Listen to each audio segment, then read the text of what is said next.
Alliance hospital limited, বিশ্বমানের স্বাস্থ্যসেবা এখন আমার দেশে। আসসালামু আলাইকুম।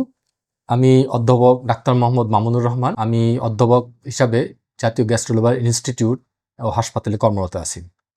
আজকে আমি আরেকটি কমন রোগ সম্বন্ধে আপনাদেরকে আমি বলবো। যেহেতু আমার হাসপাতালে ক্যান্সার নিয়ে বেশি ডিল করি, সেহেতু আজকে আরেকটি ক্যান্সার নিয়েই বলবো। সেটি হচ্ছে আমাদের পাকস্থলীর ক্যান্সার বা আরেকটা বলি স্টমাক ক্যান্সার।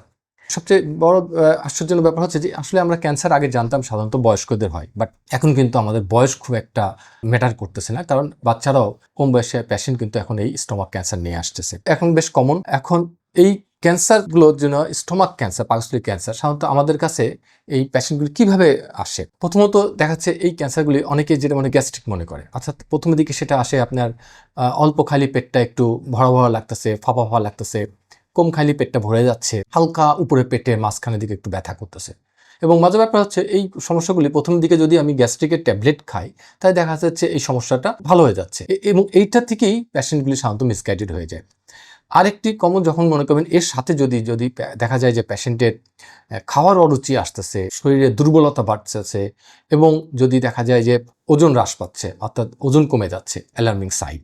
যদি রোগটা আরও বেশি খারাপের দিকে যায়, তখন দেখা যাচ্ছে পেশেন্ট অনেক সময় দেখা যাচ্ছে বমি নিয়ে আসতেছে অথবা কালো পায়খানা নিয়ে আসতেছে। যদি আরও খারাপ হয়, পেট ফুলে যেতে পারে, জন্ডিস হতে পারে। সো আমার ইয়েটা হচ্ছে আপনাদের যদি কারোর এরকম বিশেষ করে 40-এ পরে কারোর যদি দেখা যায় যে এই জাতীয় সমস্যার সাথে ক্ষুধামন্দা অথবা ওজন লস হচ্ছে, আপনি অবশ্যই ডক্টরের সাথে যোগাযোগ করবেন। এখন বলি যে ক্যান্সারের কারণ কি?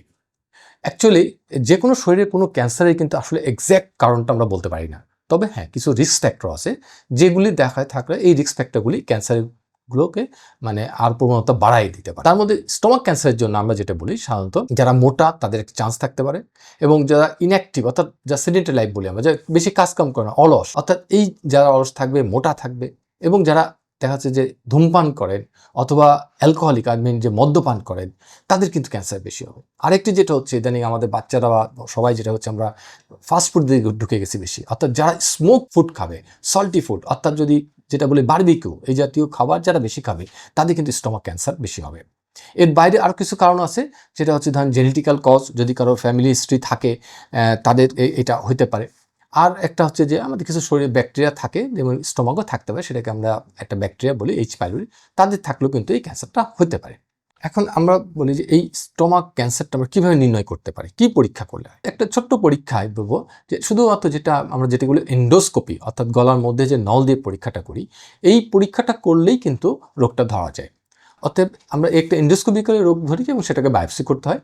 এছাড়া এই রোগের যদি রোগটা ধরা পায়, তখন আমরা রোগেরটার স্টেজিং করি, অর্থাৎ রোগটা কি শুধু স্টমাকে আছে নাকি স্টমাক থেকে শরীরে অন্য জায়গায় ছড়াই গেল, সেই জন্য আরও কিছু আমরা পরীক্ষা করি। তবে যেমন সিটি স্ক্যান বলতে পারি, আলট্রাসোনোগ্রাম বলতে পারি, চেস্ট এক্সরে বা চেস্ট সিটি, এই জাতীয় পরীক্ষা করে আমরা রোগীর স্টেজিং করি। অ্যালায়েন্স হসপিটাল লিমিটেড, বিশ্বমানের স্বাস্থ্যসেবা এখন আমার দেশে।